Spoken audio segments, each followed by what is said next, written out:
بسم الله الرحمن الرحیم. به نام الله بخشنده مهربان. والسماء والطارق. سوگند به آسمان و سوگند به ستاره شبگرد. وما ادراک ما الطارق.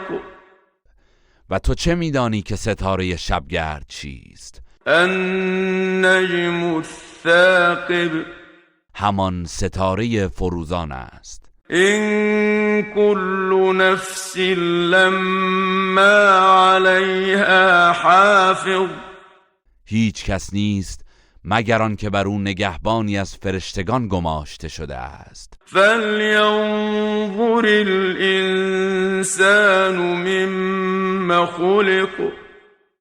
پس انسان باید بنگرد که از چه چیز آفریده شده است. خلق من ماء دافق.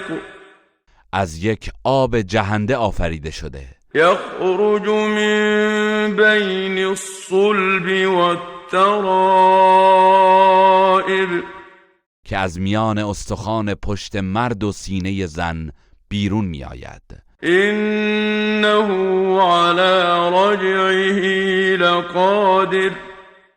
بیگمان الله بر بازگرداندن او پس از مرگ تواناست. یوم تبلی السرائر.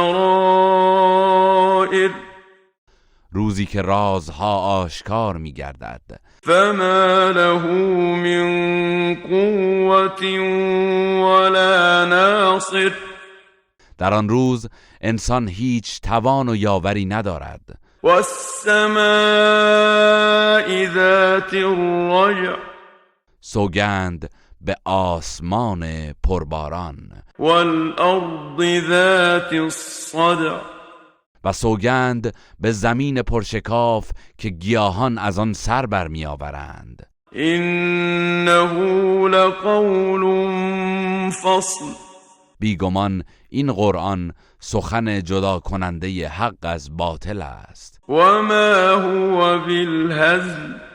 و سخن هزل و بیهوده نیست. انهم یکیدون کیدا. آنان پیوسته حیله و نیرنگ می کنند. و اکید کیدا.